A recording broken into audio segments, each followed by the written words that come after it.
কোরবানির পশু কিনে হাট থেকে বের হচ্ছেন ব্যস্ত নগরবাসী। তবে বেশিরভাগই ছোট ও মাঝারি আকারের গরু। ক্রেতারা বলছেন দরদাম করে প্রত্যাশা মতো দামেই কিনতে পেরেছেন তারা।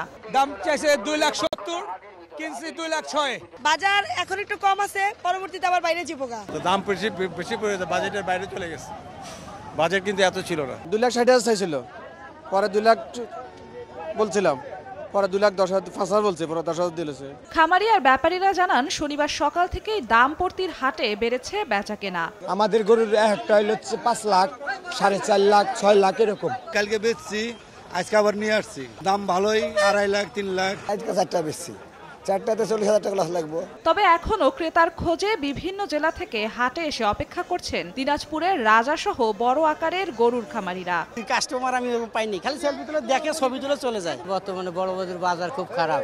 আগে চাইছিল 16 লাখ, এখন চাইছি 12 লাখ, তাও আর পাটি নেই। কাস্টমার আছে কিন্তু কাস্টমার কিনে না, খালি ঘুরে। চলছে প্রেডিকশন গেম নগদ অ্যাপে। প্রেডিকশন করে জিতুন জিক্সার বাইক, টিভি, স্মার্টফোন সহ আরো অনেক পুরস্কার। কোরবানির উদ্দেশ্যে একদিকে যেমন হাট থেকে বের হয়ে যাচ্ছে গবাদি পশু, অন্যদিকে বিকেলেও ট্রাকে ট্রাকে গরু নিয়ে রাজধানীর বিভিন্ন হাটে আসেন ব্যাপারীরা। জিন্নাত তারা, যশোয়া, সময় সংবাদ, ঢাকা।